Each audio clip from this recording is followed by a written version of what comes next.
Thank you, Derek. Thank you. Thank you, Lake County folks. Also key people to note that have been a part of this process of making it happen. Melanie Perello, she is with the Minnesota DNR and she's a coastal fellow. She's been key and integral in helping us get information and pulling this all together. And Matias Valero, he is an engineer that both conservation districts work with. So we have all been working together and then working with FreshWater. So quick just overview of how this came about, why are we doing this? As conservation districts, as Tara mentioned, we are charged with helping landowners, and we get so many phone calls and requests about coastal erosion. And so we thought it would be a great opportunity just to educate folks. What is coastal erosion? What are things you can do about it? And make sure people are all hearing the same thing so that they can make informed decisions. And that's why we're here, because we get a lot of questions and we just want people to be educated and to understand coastal erosion a lot better on Lake Superior. So thank you for joining us. The opportunity was made possible through a grant through the Minnesota DNR Coastal Program, and that is an award through NOAA. So this is all grant funded, and we appreciate our partners also with the Cook and Lake County because they're providing funding for this project too. So it's a lot of partners pulling together for this resource. The process that we went through is we put this out for RFP, and we had a lot of great, strong applicants, and FreshWater was selected.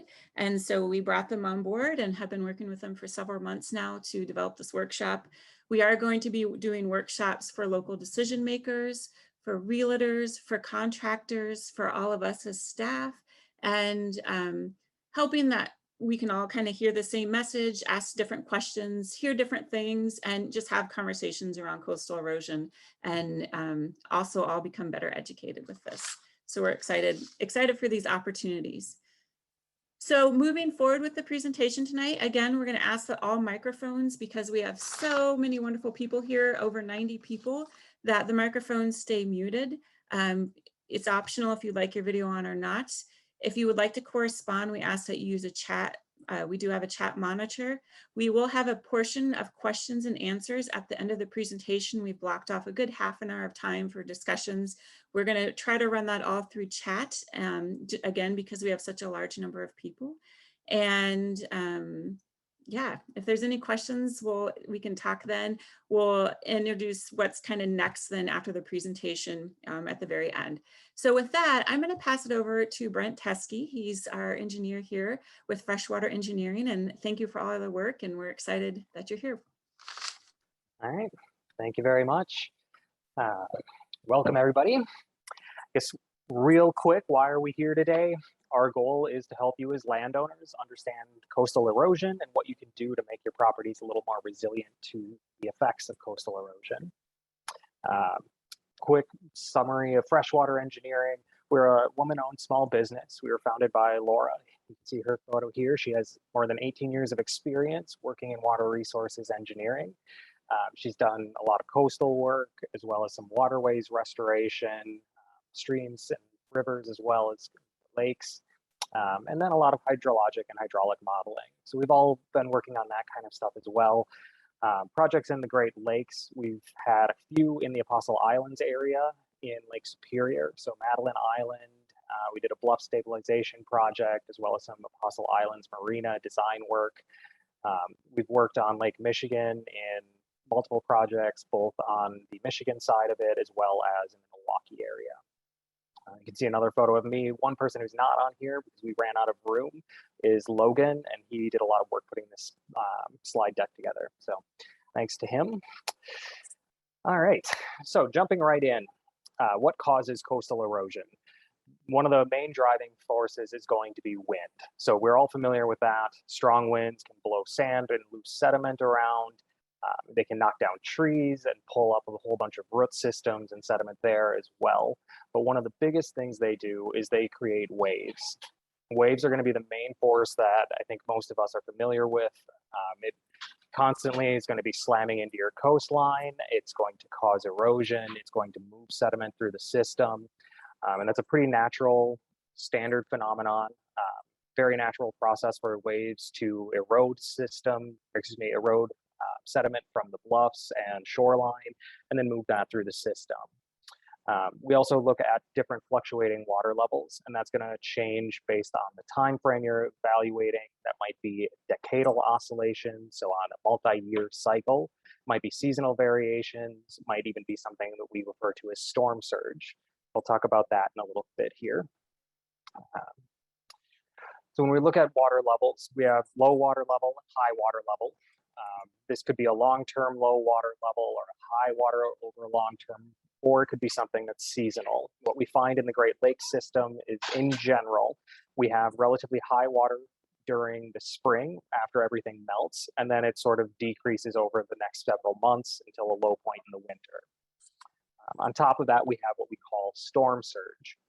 So storm surge is essentially if you take a bathtub full of water and you blow a huge fan across it, it's going to move a lot of that water off to one side, and it kind of, for lack of a better term, piles up on that shoreline. So it's not really waves at this point, it's just a large amount of water that's being moved off to one side. And you see these in a lot of storm systems because of high winds and low pressures. Then on top of that, you have your waves coming in. And once they hit the shoreline, they tend to roll up a little ways. So you have what's called wave runoff. And that entire level is called the total inundation level. So everything from the top of your wave run up all the way down to your low water line, or sometimes even further, depending on wave environments, is subject to potential erosion. Another feature that we're going to point out is called ordinary high water level. You might see this abbreviated as OHWL, or ordinary high water mark, so OHWM. And this is going to vary from site to site. It's generally going to be around 610 to 615 feet above sea level in Lake Superior. It's more or less the point where land-based vegetation can no longer survive. So there's too much water, there's too much wave action, too much whatever it might be, and everything from that point lakeward is part of the DNR's jurisdiction. You might also see on a cliff face, there might be some mineral deposits. So it's kind of like a salt line there. So that when we refer to the OHWL, that's what we're talking about. Looking at some of the Lake Superior's water levels, this is the record going back to about 1918. And you can see these sort of decadal oscillations as it moves along, a little bit more gradual. And then we have these really abrupt kind of zigzaggy lines. And if you look at these closely, what you can see is that generally speaking, those are the high points in the spring and then the low points in that winter time frame. Of note here is the long-term average is about 601.7 feet above sea level. And you can see the peak from the last couple of years has been about 1.5 feet above that. So this is something that changes from year to year. And then even within year-to-year changes, you do have those seasonal fluctuations as well. There are also a lot of other causes for coastal erosion that are water-based. One of them is going to be surface water runoff. So we can see things that develop into gullies and channels. This is especially common when you have a lot of stormwater routed to one area. And particularly if that area doesn't have a lot of vegetation, it starts eroding and starts to sort of look like a dry riverbed. Another one is groundwater saturation. So if you get too much water in the soil, you can think of it as like a pile of dirt. You start adding water, it gets runnier and runnier and runnier, and then eventually you can see a giant mudslide or some sort of bluff failure from that. And we have ice forces, which I'm sure most of you are familiar with.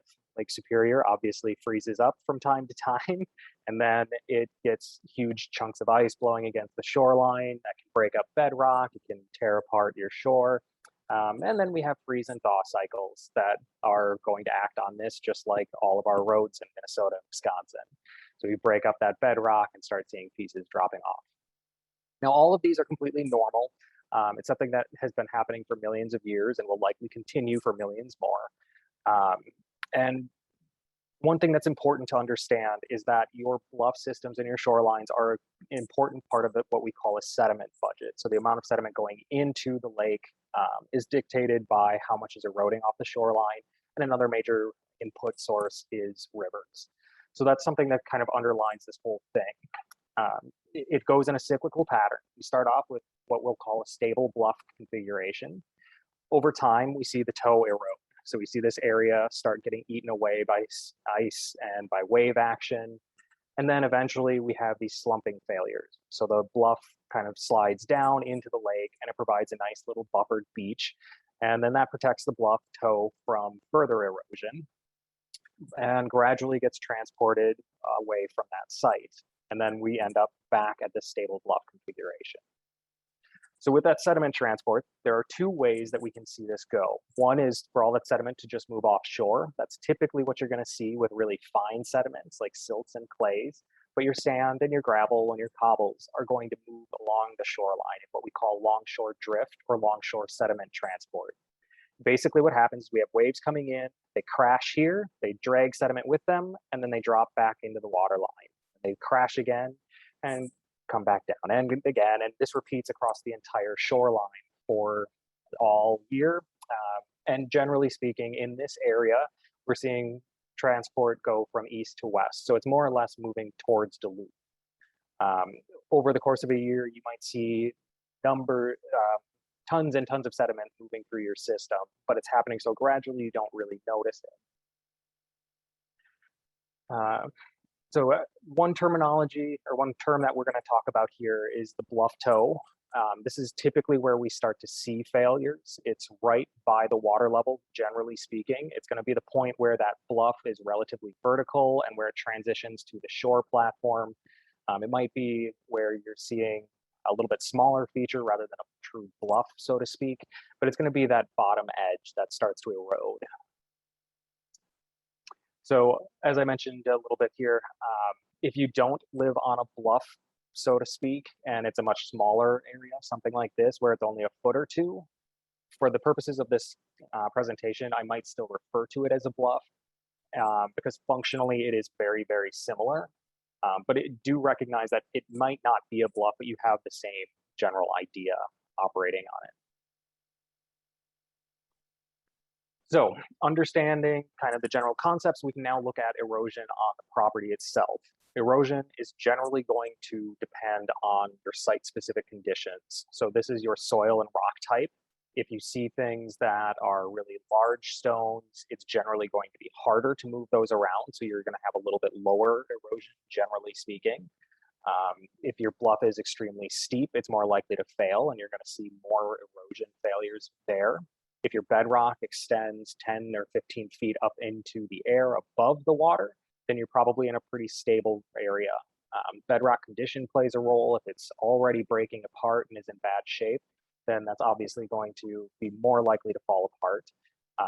And then we mentioned a little bit about stormwater management and some vegetative cover as well.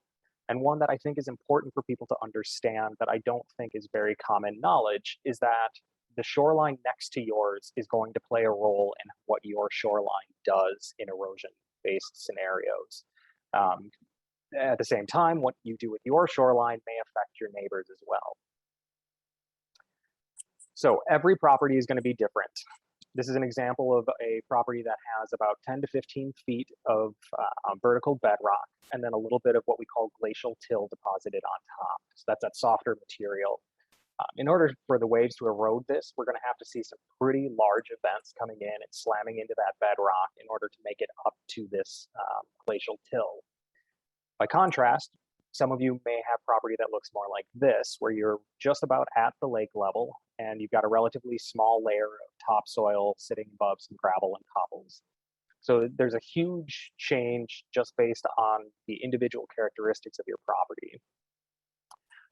And you can start to find out some more information on this if you're unsure by looking at the North Shore Erosion Mapping tool, which is something that people put together to give an idea of where we have high erosion potential. So areas with organic deposits, with sand and gravel, different glacial deposits, things like that, versus areas that have good solid bedrock footing. The University of Minnesota and Minnesota Sea Grant did some work looking at average and maximum recession rates of these high and low erosion potential areas. And one thing I want to draw your attention to is those high erosion potentials are showing 0.46 feet per year, so roughly half a foot every year. When we say that, we don't mean that you're losing 6 inches of sediment every year. it's more likely that you're seeing almost nothing erode for 10 years. And then 1 year you have 5 feet slough off into the lake. So this is very episodic, it's very localized, it's not this very slow, consistent process. So that's important to recognize that we're not looking for an inch a year or 2 inches a year. It's large events spaced over a period of years. Another factor is going to be what we call fetch. So that is quite simply just the open area of the lake from one shoreline to the next. As that fetch grows larger, wind is able to make bigger and bigger waves. So where you are on the North Shore, you have some areas with some pretty extreme fetch lengths. You also have areas that are going to be called low energy. So they have relatively small waves coming in. And that's going to be your areas that are well sheltered, whether there's an island offshore or if you have a small bay, something like that. And then, like I alluded to earlier, those high energy areas with really long fetch, big, deep open water. So those are going to play a huge role as well. You can look at that on the scale of Lake Superior. And what we see here is that on the South Shore in Wisconsin, generally have much shallower water. It's a little bit sandier, because if you're looking at fetches, it's only these distances. And by the time you get these long fetches, it's going almost parallel to the shoreline. So it's not slamming into that shore with quite as much energy. And when you look at the North Shore, we have these easterly winds that can come in and just pummel that whole stretch. So in general, we see a steeper cliffs area on the North Shore. We have deeper water there, and we tend to see a higher energy wave environment. So again, deep open water with a large fetch tends to lean towards a high energy environment. That isn't a guarantee though. So we can look at Grand Portage here as an example, and we've got a small island that offers some protection. We also have this area that faces west. So those long easterly fetches are pretty much completely eliminated. And even within this small area, we can see some very differing wave environments. So we have this property right here that faces inwards toward the bay shore and has a relatively small fetch. And then when we see some of these waves coming from this direction, they're only going to the island, so it's even shorter. Meanwhile, less than a quarter mile away, we have an area that faces out into the open water and has this nice long fetch. So even though your neighbors have one particular set of wave conditions, it doesn't guarantee that yours is going to be the same. So we have a lot of potential issues. So what solutions are available? In general, I'm going to go ahead and start this off and recommend that you talk to someone who is a professional engineer and has worked with coastal programs. And that doesn't necessarily mean freshwater engineering. We're happy to try to help out, but there are other companies that do this. The important part is you find someone who knows what they're doing. So we have gray infrastructure, which is going to be your harder features that are a little bit more traditional. It's going to have large rocks, concrete, things like that. And these are great for high energy environments. We also have something called green shorelines, which are a little more have been pushed a little more recently.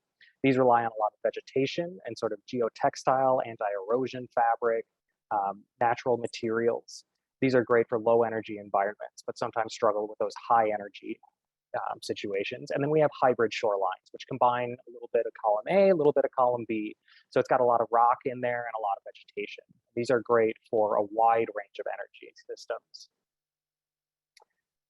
So one of the first ones we'll talk about is gray infrastructure, and we're going to look at seawalls. This is an example of a seawall that was built by AMI Consulting. One of the advantages here is that they've got great long lifespan. They do an excellent job of stabilizing the shore behind that structure, and they've got pretty low maintenance costs if they're built correctly. Disadvantages with them is that initial cost is usually pretty expensive, and then they tend to lead to some wave reflection issues. So these waves come in, they hit the seawall, and then they end up kind of spinning around, and you see some toe erosion, which can undermine your structure.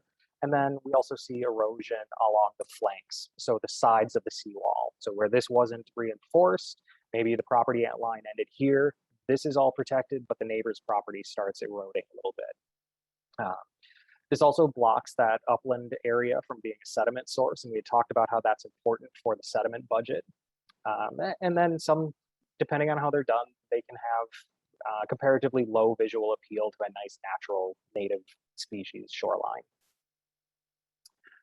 Here's an example of a masonry seawall. You can see it here in the background, and then there's a sort of a failing area right here. Um, a little bit after that photo was taken, the landowners installed what it's called a gabion basket retaining, or excuse me, seawall. So these gabion baskets are another option. You can use concrete or masonry blocks as well, but these gabion baskets are basically like a dog kennel that's filled with rocks. So it's a wire basket, and these do a little bit better job at reducing wave reflection. They're a little bit different. So they're a little more unique style, but they're definitely an effective option. Potential issues that you see with maintenance on these are sort of deterioration, concrete cracks, masonry blocks, sometimes the mortar fails or whatever it might be. We mentioned that the toe stability can be an issue if it's not protected adequately. You see cracking, sometimes that leads to sediment washing out through those cracks. So you see some of the backfill washing, and you end up with a little bit of settlement. And then that erosion at the flank that we had mentioned as well is sometimes a concern. Cost on this is going to vary based on a lot of different things. One of them is going to be the site needs and the energy environment that you're in. Another is going to be the engineering requirements that end up going with that, what your contractor is charging you, distance to the different materials that you're looking at. And then a huge one that I don't know is super commonly thought of is access to the site. So there are places where we've heard about people having to hand carry materials from the road down to the shoreline. That's going to increase the cost as opposed to if you can just drive it right to the shoreline. And then obviously the height and the length of the shore that you're trying to protect is also going to play a role. Just a rough estimate, looking at $300 to $2,000 per foot on these. Obviously that can change a little bit based on individual site characteristics though. Another option for gray infrastructure is something that we call breakwaters. This is an example that is located on Lake Michigan, and these can be made out of what is termed armor stone. So these riprap or rubble mound or large boulders that are just dropped out in the shoreline, or excuse me, off the shoreline. And what they do is they knock down those waves before they ever impact your shore. So these are really effective at minimizing that wave energy by the time it gets to your shoreline, and they're pretty economical in shallow areas. Some of the disadvantages, though, are that in deeper water, they get more expensive. You have to add more material to get them down to the bottom. And since they're sort of a triangular shape, as they get deeper, they get much, much wider as well. So it adds a lot of material costs for that. They also become a navigational hazard, which leads to issues with permitting. You have to go through Army Corps permits, and it gets a little bit more complex. Definitely something that's still an option, and they're super effective. This is an image from Presque Isle. There is a series of 55 breakwaters there that were installed at a cost of nearly $24 million. And they've been protecting that, I believe it's a state park. I don't think it's national, can't remember now. But these are great options. They do still have some of the same issues with toe erosion and wave reflection that you see with seawalls. So keep that in mind. Main issues for maintenance are going to be stone deterioration and cracking, and then that toe stability. As I mentioned before, cost is going to vary based on the depth, and then it's also going to be tied to all those other factors: access, wave environment, contractor costs, distance to the quarries. So you're looking at $1,000 to $5,000 per foot of shoreline. Probably the most common shore protection strategy that I know of in the Great Lakes area is going to be a riprap revetment. So this is typically made from quarry stone, big angular blocks. You can also use specially made concrete shapes. There's a variety of different options out there. We've also seen rock-filled gabion baskets and sand and concrete-filled bags for these as well. These do a decent job of dissipating wave energy. They're definitely a little bit softer, so to speak, than the hard concrete seawalls. They've got pretty limited maintenance as well, and they've got a good long lifespan. Disadvantages is that you still are going to risk erosion for some of those unreinforced sites next to you, and they're going to prevent some of that upland from being a sediment source. It's just part of protecting your own property. You're going to limit that sediment budget input. And then here we also see some negative impacts to shoreline habitat. Maintenance here is going to be pretty similar to those detached breakwaters with stone deterioration and toe stability. And the cost is going to vary, again, based on length and height of the structure and access, all the engineering requirements and everything else. One additional feature here that you're going to have to consider is thickness. In relatively low wave energy environments, you're going to have relatively thin layers, and you might only have 1 or 2 layers of stone. When you get those larger stones, you need to have different bedding layers to make sure that things aren't washing out and failing. So here again, small plug to push for a professional engineer to help you with the design work on this, just to make sure that we keep everything functioning long term. Costs on this are going to range quite a bit. Again, we're looking at $300 on the low end to maybe $650 or so in the higher end. Anytime we're talking about a rubble mound structure, so this is going to be your offshore breakwaters, it's going to be sills and things that we talk about later, it's going to be that stone revetment. One of the main things that we have to worry about is toe stabilization. So we're talking about the toe of the structure. This is taken as a schematic of underground. And you can see this bedrock right here is pretty smooth. Here it's sloping away. And these are your armor stones that are the toe of your structure. If those slide out, then everything else above it slides out with it, and you end up having the entire structure fail. So a couple options would be to dig a trench into that stone, or blast it, or drill it. Another option would be to use anchor bolts and physically bolt your armor stone to that bedrock. So again, something that your professional engineer should be able to help you out with, decide whether that's necessary, but definitely something to consider. Another feature is the ends of the structures. We call these tie-ins. Here we have an image where you can see some undercutting from lack of toe protection, but then on the end, you can see there wasn't a lot of protection there, and that's starting to fail, and it's getting eroded from the back.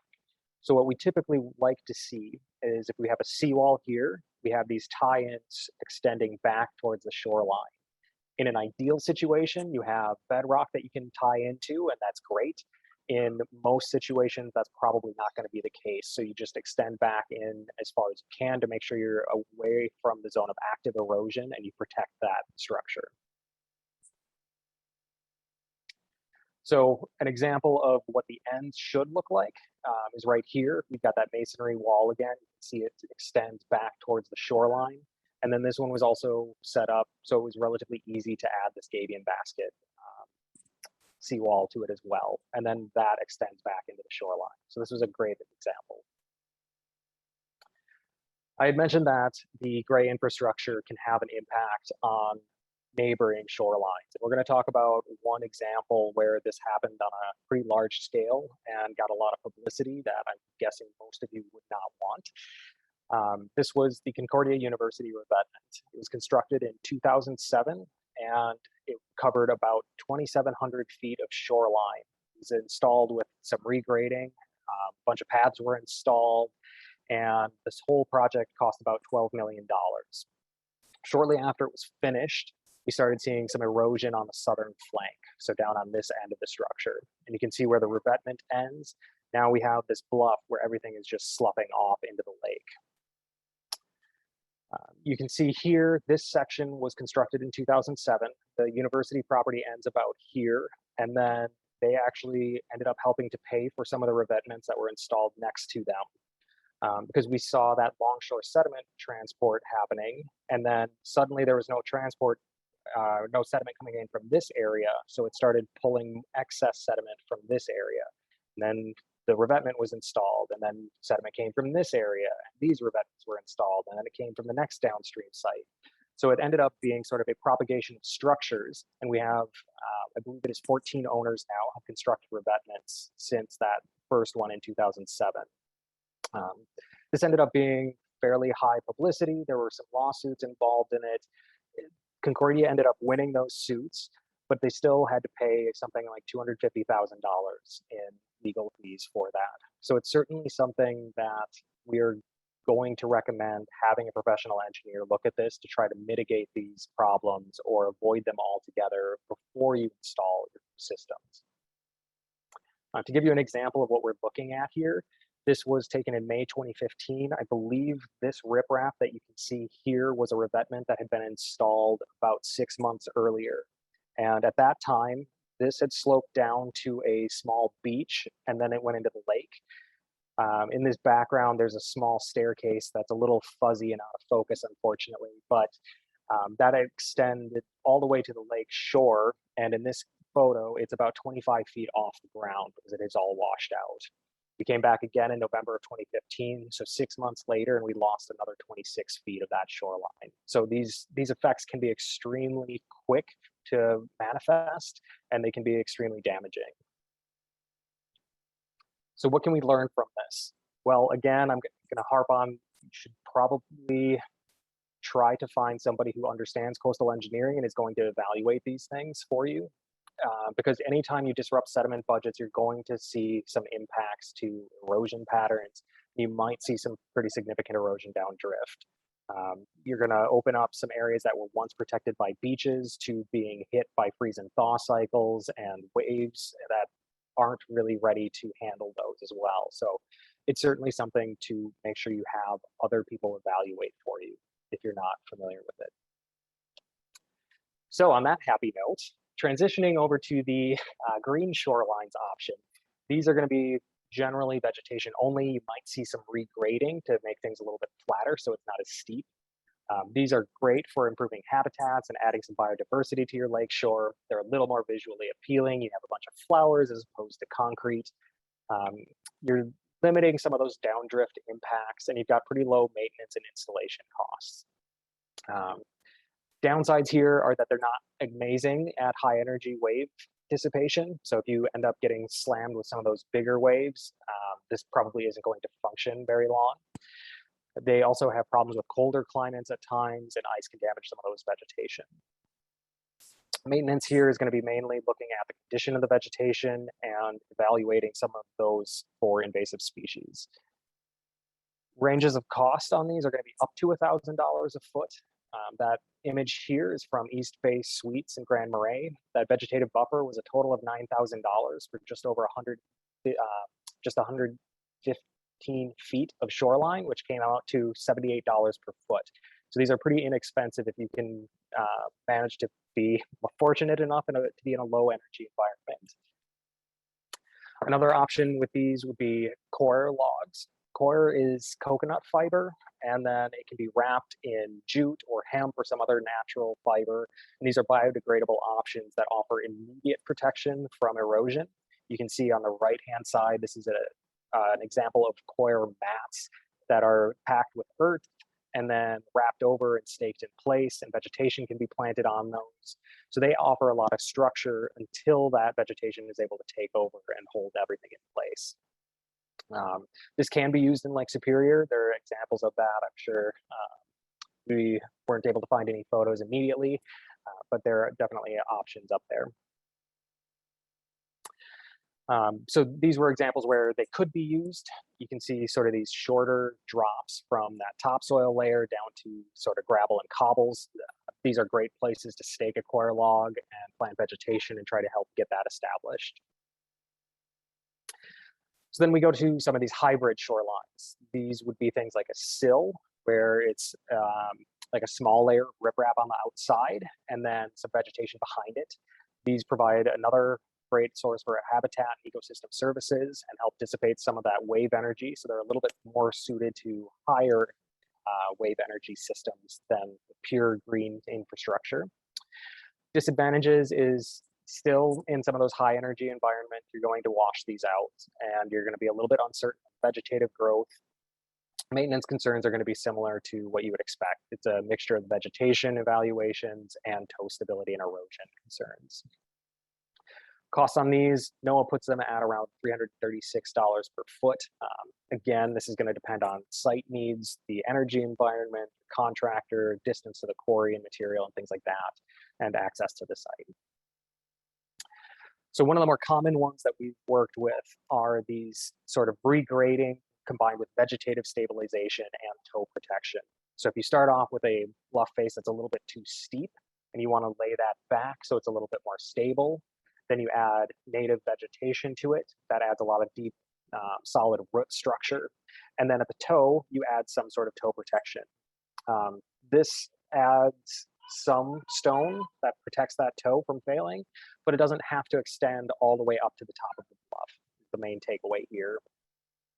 So looking at what that might cost, you're going to see a big range again, because we might have something like this where we're looking at just a few feet of riprap and then a bunch of native vegetation, or you might have something where you've got a 30-foot bluff and your riprap goes up 10 feet and then you have another 30 feet of regrading vegetation that you have to go put in. So again, this range could be bigger. We're looking at $700 to $2,200 per foot of shore. So some of you, I'm sure, are looking at this and saying, well, none of those solutions really work for me. I might have something different. For example, this 10 to 15-foot rock face and then that till on top of it. You're probably not going to build a riprap revetment. You're not going to necessarily get a seawall in there. Probably can't do a sill. So what are the options? One of them is going to be moving your house. This helps buy a little bit more time without affecting those natural processes with that erosion and the sediment input. It potentially increases the value of your home property and might be less expensive than some of the shore protection alternatives you could look at. It also avoids damaging some of those ecosystems or your neighboring properties. Disadvantages, obviously relocation costs might potentially exceed the value of the structure, and you may not have enough space to relocate. Some people are bound by roads on one side and the shoreline on the other, so those are a little bit tougher situations where additional options are going to have to be investigated. Cost on this is going to be extremely variable. I am by no means an expert on this. We have a list of contractors here who are specialists in doing this. They can give you a much better idea. I'm sure there are others available as well, so shop around. But yeah, these are a good starting place at the very least. So one of the things that you would look at if you're moving the structure, or for those of you who are starting with a new structure, is what your setback is going to look like. And one of the key things in setbacks is going to be the vegetation line. So this is going to be very similar to that ordinary high water mark. We're looking at distance horizontally from that.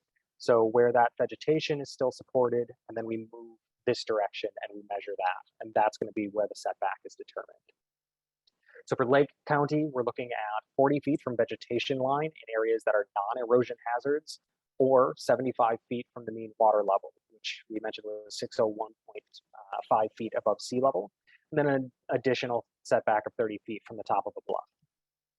In areas where you have erosion hazards, it's going to be the annual erosion rate times 50. So 50 years worth of erosion plus 25 feet on the bluff. Or if there's no known erosion rate in that site, it's 125 feet from that bluff. For Cook County, the setbacks are pretty much exactly the same. So there's no difference one place to the next. Recommended setbacks, we're gonna generally say if you've got a present bluff slope that's overly steep and is at risk of failure, you probably want to start by looking at a stable slope angle. So you maybe are laying this back to a much more gradual angle, and then you're looking at the setback there. Then you have an erosion recession setback. So this is going to be a combination of the erosion rate, your average, or excuse me, max in this case. Let's say it's 1.06 feet per year, and you want it protected for 100 years. So you multiply those together, and this distance is 106 feet. Then there is sometimes an additional facility setback. This is sometimes up to your discretion, sometimes required by county ordinances. And then we have mound septic systems. The key thing to notice here is that the mound septic is away from the lake. It is on the landward side. There are two reasons for that. Number one, we don't want to add a bunch of water to this bluff slope because that adds the risk of sort of turning it into mud and having slope failures. And then we also want to avoid having septic systems dump into Lake Superior for obvious reasons. Permitting, this is something that, again, an engineer could help you with. Otherwise, the Minnesota Department of Natural Resources is going to be a great resource. I know Melanie has put together a set of documents that help go through what types of permits you're going to need, and they'd be happy to help you out. I would also mention that the SWCD representatives are going to be great resources for that as well. So how do we make our properties more resilient? I'll start at the top and we'll work our way down towards the shore. One of the top ones would be managing stormwater with green practices. So this might be a rain garden, it might be rain barrel, and then permeable pavement is another good option. So permeable pavement has the added bonus of trapping some of that oil and maybe antifreeze and whatever other fluids and pollutants are leaking off of vehicles. It holds them there rather than dumping them into the lake. Another thing that you might want to consider is keeping your path down to the lake as narrow as possible, because that kind of compacts the soil and then it reduces the amount that can infiltrate, and it starts to form sort of a channel where water can run down and start eroding and causing more problems. On that same note, you want to redirect stormwater away from the bluff or shoreline. You definitely don't want to be concentrating it anywhere and having these gullies form. So as we move down towards the shoreline, we want to avoid removing vegetation. Ideally, you could leave native vegetation in place at a minimum for half the length of your property. That includes things like try not to mow it if possible, use native species as much as you can. They do a lot of good things. Number one, they remove water through root uptake and transpiration. That's just fancy talk for evaporation out of the leaves. They also slow runoff, so the water comes down the surface. If there are a bunch of plants, it's moving slower and sediment can be trapped. And then they also help hold that soil together with that root system. And that's part of the reason we push for native vegetation. Turf grass might only have 4, 5, maybe 6-inch deep root systems, but some of these blue stem and switchgrass species might have 6, 7, 8, maybe even 10 feet of soil that they're holding in place with their roots. So if you can or are interested in it, we would definitely recommend a lot of native vegetation. Some of our favorites would be 9-bark and raspberry and rose bushes, different types of shrubs. This is opposed to trees, for example. Trees are a little bit bigger, so they're going to block your view. And when you lose them, you might lose 20 or 30 square feet of soil when that root system gets ripped up. If you lose a raspberry bush, it just grows back the next year, and you're not ripping out a whole bunch of sediment on your property. There's a list on the associated handout that will be available for you as well. And then talking to the DNR and the Soil and Water Conservation District staff is another great resource. If you do have a tree that does fall down, we sometimes have a tendency to want to immediately remove that large woody debris. In reality, that's probably not the best option. That can actually hold a lot of sediment in place for you and help protect your shoreline from some of those waves. In fact, on a lot of our projects, we have designed with root wads and other large tree stumps in place specifically for that purpose. This takes a little bit more planning depending on how long you want to keep it there. Just because if you're anchoring it, you want to make sure it's going to stay in place. Otherwise, it can potentially swing around and cause more damage. So this is my second to last slide. Hopefully everyone hasn't fallen asleep yet. I'm going to just reiterate one more time that it is a really good idea to seek professional design assistance on this. This property in particular is a great example. This house was originally valued at around $300,000. The original seawall failed, and that valuation dropped down to around $200,000, which is a significant hit. An engineer came in and designed a new solution for these wall repairs, and the property is now worth somewhere in the ballpark of $470,000. So if you do have qualms about hiring an engineer or a contractor to do this work, I just please recognize that they do add value to your property, and it is definitely worth having someone evaluate it professionally. So if you are going to pursue shoreline protection, what are the steps you should take? Number one, set project goals. We've already talked about it. Probably your first one is going to be protect your shoreline, but you probably also want to minimize impacts on your neighbor's shoreline. Maybe you have certain aesthetic preferences that you want to take into account as well. Then talk with your neighbors. This has a couple of features. Number one, your neighbors may have already done some projects. They may have worked with some engineers they really liked or some contractors that they really liked. Talk with them and they might be able to give you good recommendations. And number two, they might also want to do something about their shoreline. And if you can get people to come together and pay for the mobilization fees and getting all of that equipment out there, that helps reduce your cost. Step 3 is research your options. We presented a couple different things here for different types of armor or different protection structures that you can use, but there are obviously going to be others depending on your specific site. You don't necessarily want to just immediately jump on the first option, first quote, whatever it is. So research what you have. And then the last one is going to seek advice. Talk to local professionals for site visits, talk to your Minnesota Department of Natural Resources personnel, talk to the Lake and Cook County Soil and Water Conservation District staff. They have been excellent resources for us as we're chatting with them, trying to figure out how we can best help you. And they're going to be wonderful people to have on your side. So with that, I'd like to acknowledge the funding that we got for this project as well. And I think at this point, we're coming up on our break, if I'm not mistaken. Yeah, thank you, Brent. So we have planned in a 10-minute break. So that hopefully will give you time to process an enormous amount of information and think of questions. I will try to answer as many as we can, and we can just, it's tricky with this many people in chat, but we're going to do our best and try to hit them as they come in, and you can maybe wait until we're done talking and then shoot another one at us. But we'll work through the questions and go from there. We will provide this video and as I said earlier, later, we also have it kind of pared down into a nice handout along with several other handouts, like a list of engineers. For example, you saw AMI in this, and they were the ones who actually fixed that wall that Brent was talking about falling in. So they came in and repaired that wall. So that was not their project, but something that they had fixed. And there's a lot of qualified engineers, FreshWater, of course, and there's a list of them. We don't recommend anybody. We just kind of keep it all neutral. So we'll have that list for you. We'll have information on permits. We have, I think it's about 16 pages worth of documents that we will be emailing to you all later on this week, early next week.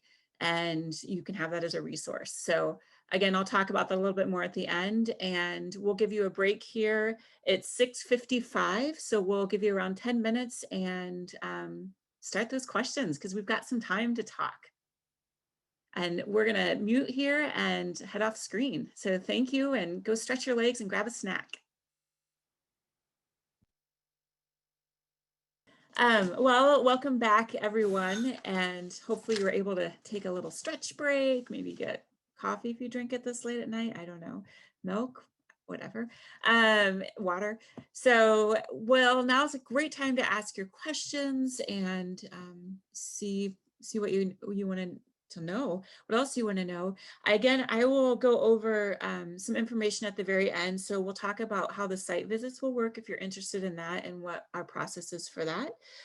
We'll talk quickly about, again, just a reminder, we'll be providing handouts and then just a few other housekeeping and just information at the end. So right now we'll do some questions. Teresa Oberg is going to help read those questions off, and then Tara and Brent and myself will help answer those questions as best as we can. And if we can't, then we'll help provide some resources to you. Okay, so up in the chat, some things were answered already, but I thought I would just review. There was a question early on in the presentation regarding water levels when that slide was up, and there was just the mapping tool that you were mentioning, and that can be found on the ARDC website. ardc.org. It's the coastal erosion map. And I think we can add that to the resources that we send out when we send out that packet of information to everyone. It looks like you're fanning through to get to that spot. There we are. Yes, that tool. So there, that was put together by the ARDC, and you can find it on their website, the link to that tool. That was one of the first questions that was asked. The next question was, do we need to work with the DNR and or get a permit for anything regarding the shoreline? I know that there was covered in the presentation, but there's also a handout that is going to be part of that packet. But for most shoreline projects, a permit is needed, as Melanie had answered. So that needs to be brought before the local government, DNR, sometimes the Army Corps. we're following along on these questions and answers. There's 2 questions that did not get answered, and maybe I can put that out to the panel about gabion baskets. Will the gabion baskets erode, or maybe I think deteriorate is the question, and what's the cost comparison of gabion baskets to the other methods that were mentioned? The gabion baskets will break down over time. You might see things like the wires on them getting bent and some stones falling out, or they gradually corrode. So they don't have an unlimited lifespan, but nothing does realistically. I don't personally know what the comparison is off the top of my head between, say, concrete and the gabion basket, and I'm not sure on the cost exactly either. Maybe someone else can answer that better than I can. I don't have an answer. I do know the photo that you took was in Cook County. I know the landowner chose that method because it was a giant, it was not a giant wall, and it was more affordable than a concrete wall. That's about all I could tell you, because I didn't ask the cost of it, because it was a personal private landowner inviting us to their property. But I do know that it's cheaper, is what I've been told. The next question in the chat that came up was, I have some raspberry bushes at my home property in the Southern Metro. Could I transplant some at my property in Lake County, or are there rules on that similar to rules on transporting firewood? Excuse me.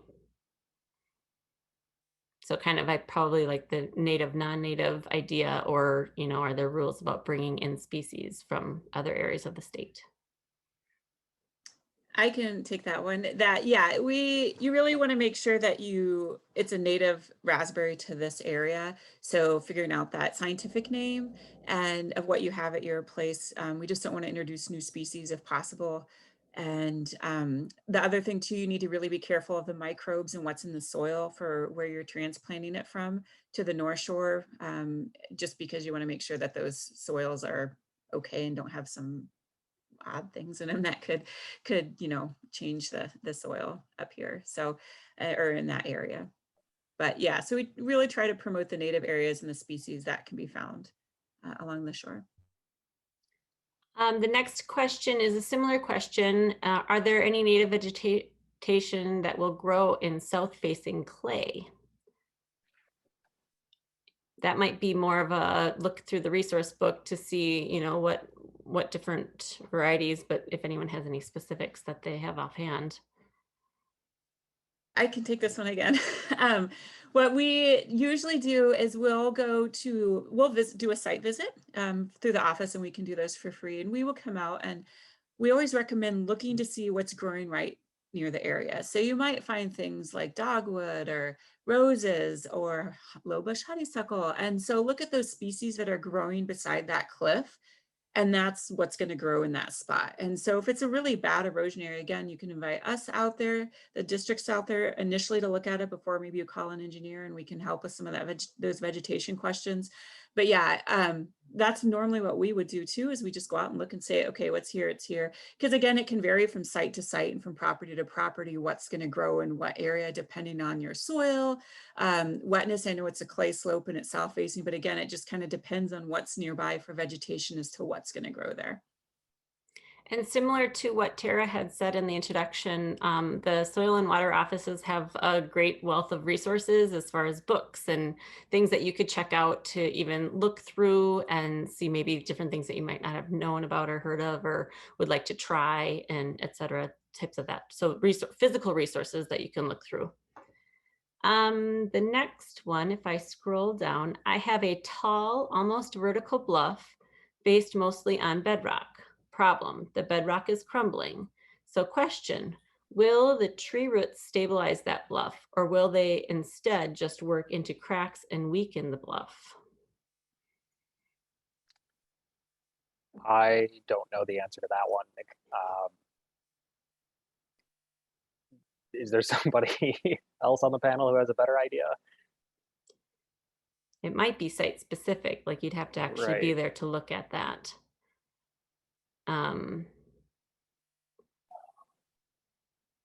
a tall, almost vertical bluff. Roger, how tall is it? Can you unmute yourself?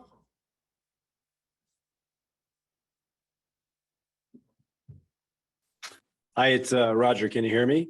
Yep. So the cliff is a good 30 feet, and we have both birch and spruce trees growing within 5 feet of the edge, and probably 2 trees in the last 30 years have failed, and their roots are extending now actually out over the cliff.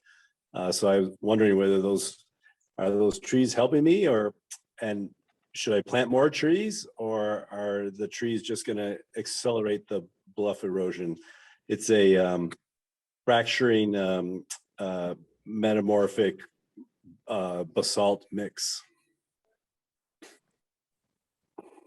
Sure, that's a very good question. And I don't, Yeah.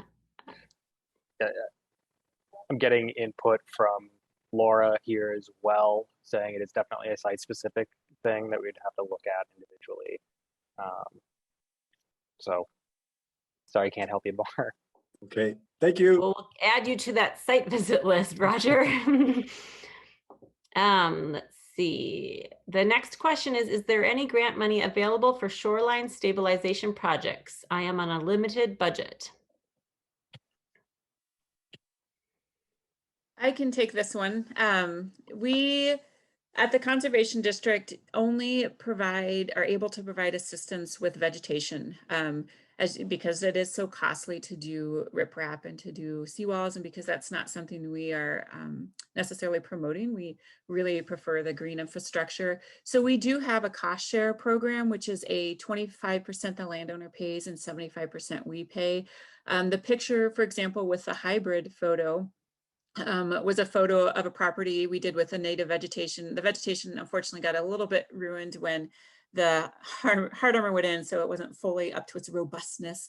But we do vegetation plantings and assistance with that type of thing. The hard part again is just because they're so expensive that we have so many landowners that would be reaching out to us to hard armor, and it's not a good taxpayer dollars. People with taxpayers would be pretty upset. So we just don't do, not quite that one. Brent, nope. Back. Nope. I'm not sure where it is. We may that one. That one we did help with. This is a vegetation one we did help with the green. This one we worked with the East Bay Suites to do this project. So this would be an example. And they just hired a contractor, and the contractor came in and did all the work. But there are local contractors in the area that can, you could contact them and they can help with the planting plan too. One of the biggest things we often tell people too is to stop mowing. Just put a buffer in of 3 to 5 feet. There's a lot of seed going to be in that seed bank already in the soils. Give them a couple years to get established, and you might really be impressed with what pops up. And then the soil conservation districts both have tree sales every spring, and so we can help with some of those shrubs.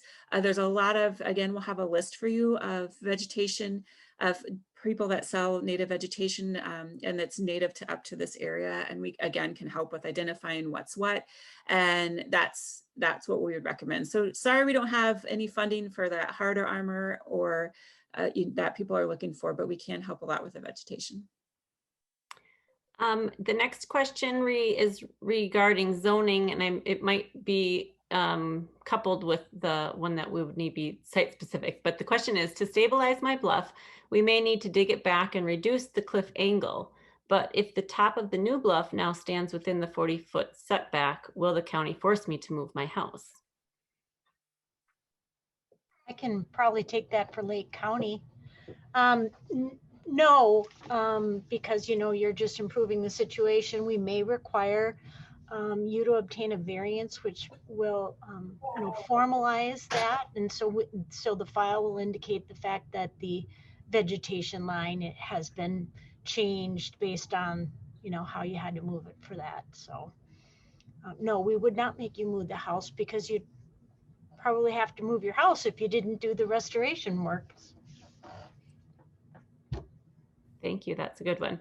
The next one has 3 questions. So let's see. We have the first question is, can you recommend some resources in Wisconsin? I have property on the South Shore. And I'm not certain what recommendations for which, for just planting or for No, just for like you guys, like your counterparts. got it. Not There are soil and water districts in every state, so your county probably has a soil and water district, and that would maybe be the first place to start. Have you reached out to them, or? No, I haven't, so I can do that. Yeah, that might be the first place to start. Okay. Sorry, go ahead, Teresa. No, you go, Alina. 'Cause It's Bayfield County. Yeah, so they also, the Wisconsin Sea Grant has an excellent amount of resources available, and you could just do a search for them. And they have a lot of, they would also be a really good contact and resource for over in that area. Great, thank you. And then I would also add the Wisconsin DNR would be a good resource for a lot of this as well. Yeah, okay, thanks. Then the second question was, will you say more about stabilization within an existing ravine? So within an existing ravine, you're probably looking at things that are going to be pretty similar to what you're seeing with the bluff toe. That's going to be, sorry, with a bluff going down into the lake. This would look a little bit different because it's probably not going to be wave dominated. So yeah, it's from runoff. Right. Oh. So there you're going to try to probably look at maybe some type of armor, like smaller stones, as well as some erosion control mats and vegetation, depending on how steep it is and what kind of flow you're getting through there. It's, again, going to be site specific, just like everything else in here, but it will largely look the same. It just be on a different scale. Okay.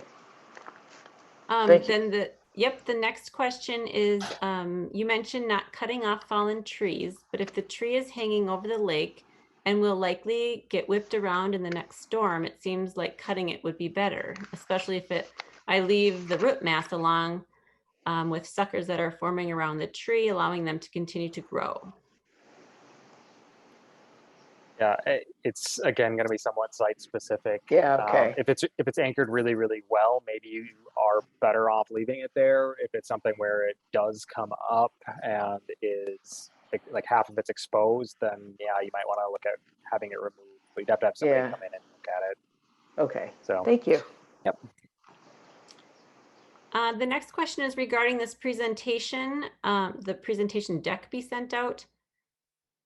I think this has been recorded and we'll be making it available on a website and if you've registered, then you've probably already put your email address in, so it will be sent out to everybody along with the resources that we've been talking about that go along with the whole presentation. If the size is too big, I believe we'll have it on our YouTube channels, but we can let you know in the email how you can access it at a later date. The next question is, there was a quick mention of anti-erosion fabric, which might stabilize the topsoil hanging close to my cliff face. Can you give a reference or a picture?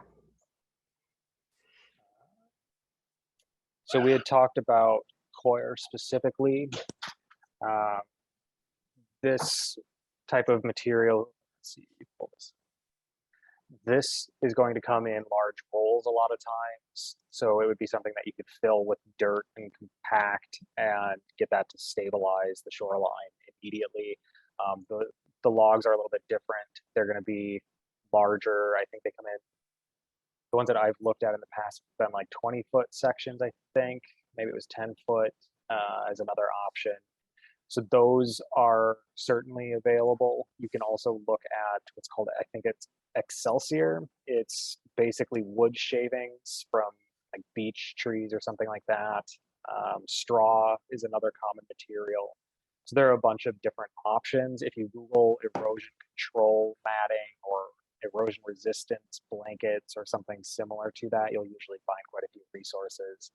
I personally am not familiar with the North Shore area as much for what suppliers are up there. So Might be a good one for.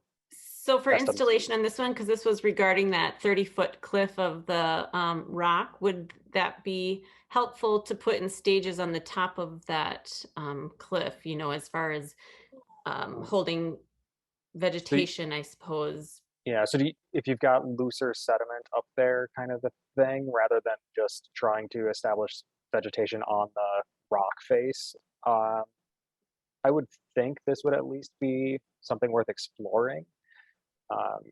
It's certainly going to give you a little bit more structure to that soil on that bluff face while you're waiting for the vegetation to be established. So. Okay. If I can add, Yeah. sorry, we use these also for stream bank stabilization projects, these type of coral logs up in the North Shore. And so we've had success. It doesn't have the same dynamics as Lake Superior, but we do have some success with them on the, or not some, we have success with them on the stream restorations. The next question is back to some funding. Do you foresee any funding from the state in the form of grants that may help the homeowners with the cost of protecting the shoreline? Sorry, I think we answered that one already. I wish we had more to offer, but just again, with that vegetation, we do offer free site visits with the district, if that helps at all too, and just can provide some technical information. And as Teresa said, both offices have a lot of resources that we can lend out to individuals and lists of others.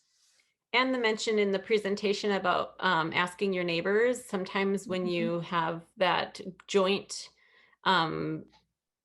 expense of mobilization, and sometimes that's the most expensive part of getting a contractor to your site. So if you can share in those costs and then do an area together, that might be helpful. All right, the next question I have, we have a large eroding bluff on a home we just bought. The erosion issue wasn't disclosed, so we are only now realizing how big an issue this is. We likely won't have budget for work on this scale in the near term. How much do simple measures like stopping mowing near the bluff and planting raspberries, etc., help? Curious if that's helpful when faced with a 30-foot fairly steep eroding bluff. And I'll be honest, that's a pretty tough situation. It's certainly not going to hurt, and I would say it's going to slow it down to some extent. I am not going to be able to give you exact numbers. Call your SWCD, whether you're in Cook or Lake, and have someone come out and take a look. Next question, does the DOT have an obligation when they change highway drainage flows and culverts? Highway 61. So from stormwater management perspective, they are required to manage all of the stormwater that their changes are going to create. Most of the time, that means they have to not discharge more with the new design than what they discharged with the previous design. Site specifics as far as where they are allowed to discharge, I'm not sure on that end of it, but they shouldn't be adding significant amounts of flow anywhere. So if there is not already an existing eroding area, it shouldn't get worse with the project, because that's usually tied to the overall design is stormwater management. It looks like Derek Passy added a comment about the cliff and the trees, and will it be more erosion with the tree roots? He said trees can reduce infiltration into the underlying rock. Trees like birch tend to have shallow roots. Did that come out? Did I read that correctly? I think so. The next question is, how seriously does the possibility of increased erosion on a neighboring property follow the construction of shoreline protection need to be considered along the North Shore? I kind of hate to say it again, it's going to be somewhat site specific. So if your property is eroding and you put in a big revetment or a seawall or something like that, and your downdrift neighbor happens to be on a rocky outcropping, then it's going to have pretty limited impact. If your downdrift neighbor, though, has a nice sandy shoreline, then it's almost certainly going to have some risk of an adverse effect. We can definitely minimize that by doing some wave analyses and looking at sediment parameters in that area and get an idea of whether that's going to likely cause additional erosion or whether it's likely going to be reasonably safe. So there are certainly cases like if Concordia, for example, had been further down drift, there is a nice big rocky headland that would have been probably just fine. Unfortunately, that's not where the project was located. We've reached the end of the questions that are in the chat, but if anyone still has a question, maybe we can do the raised hand or, and then we can invite you to unmute yourself and ask your question if people still have questions. There's a raised, let's see, under reactions, there's a little raised hand. Or just unmute yourself and ask your question.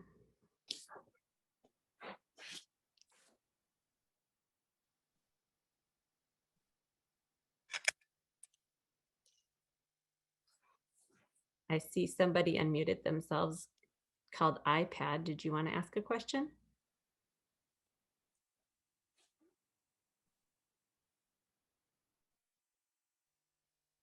Oh.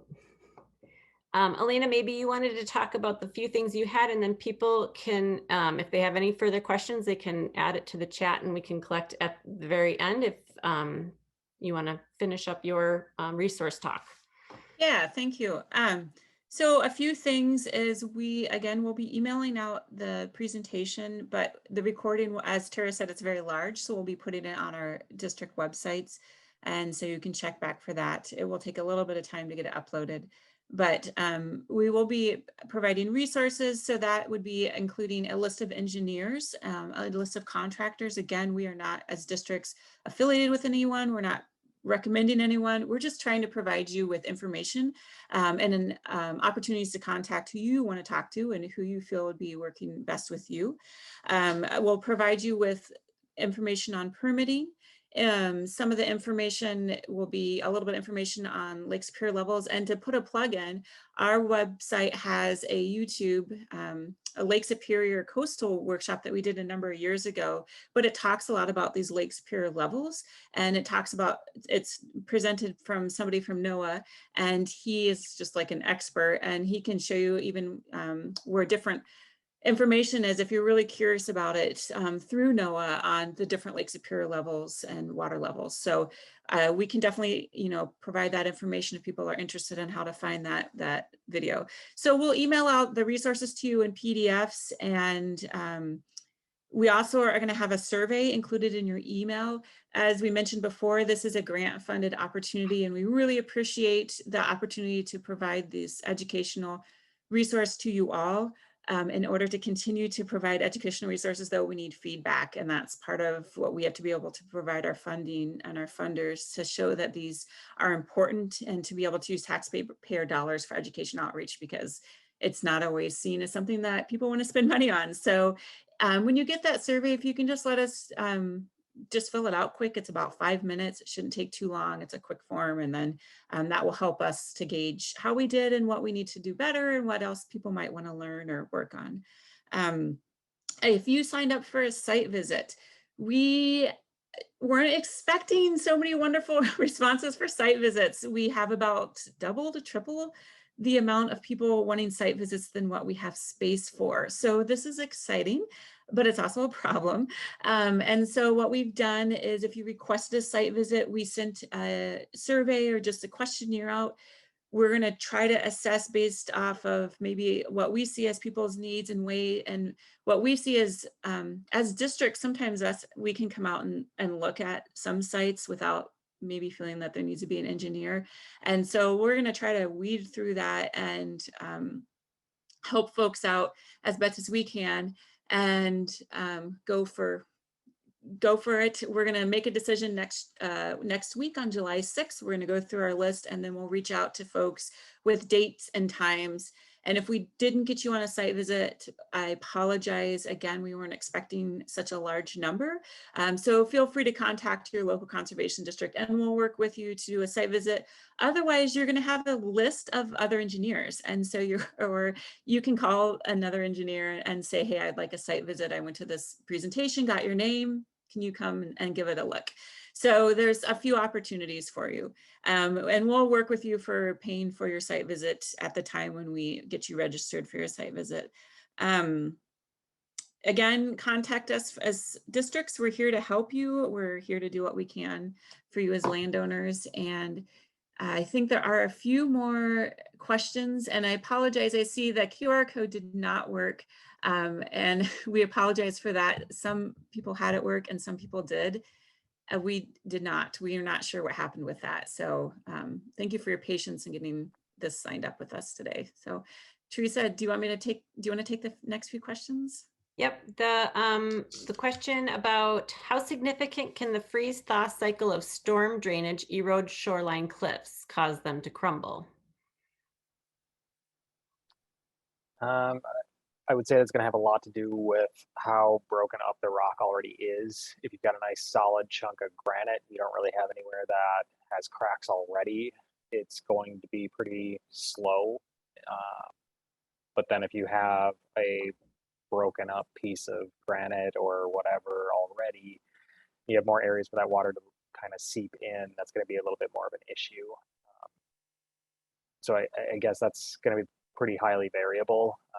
If I remember correctly, let's see which one of these slides had sort of that map with erosion rates. And one of the things it talks about is that low erosion potential. So you can see that average is 0.16 feet per year. Maximum was 0.64. And I suspect that's going to be kind of what you're looking at, is somewhere around 0.16 is an average, but obviously you've got a pretty big range if it's going all the way up to 0.64. So sorry, I can't be more helpful.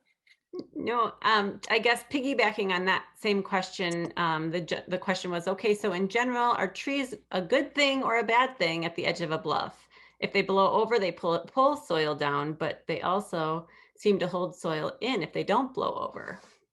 Right. So in general, I would not suggest planting a bunch of trees.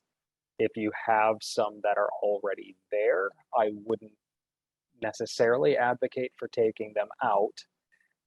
I don't know. I don't have a great answer, unfortunately.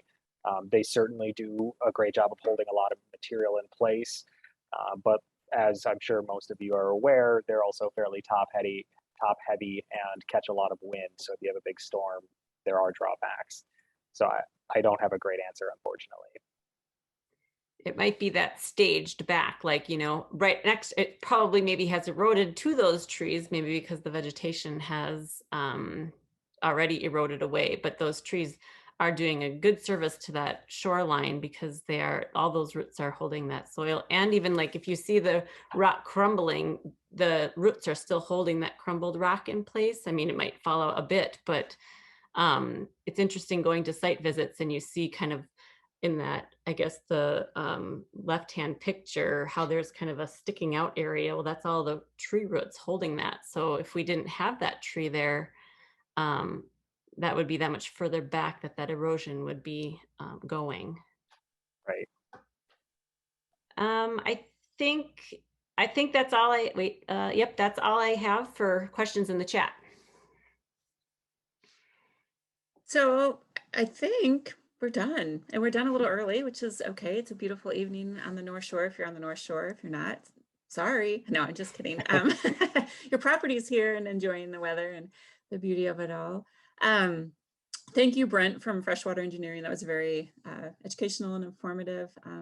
Thank you to our partners for Lake SWCD and TSA3, our engineers that we've worked with, and Melanie with the DNR. Thank you to a lot of our resources and folks and to our funders for this opportunity. And thank you all landowners for coming and for the feedback and for the information and for the questions. And we appreciate you taking this time because Lake Superior is a pretty precious resource. And so we want to really protect this coastal area and keep it as natural as we can, and really minimize those nutrients going into it. So thank you very much, everyone. And feel free to sign off now. Have a great evening, and we'll stay in touch. And again, feel free to reach out to your local districts if you have questions or need information. Thanks, everybody. Have a good night. Thanks a lot.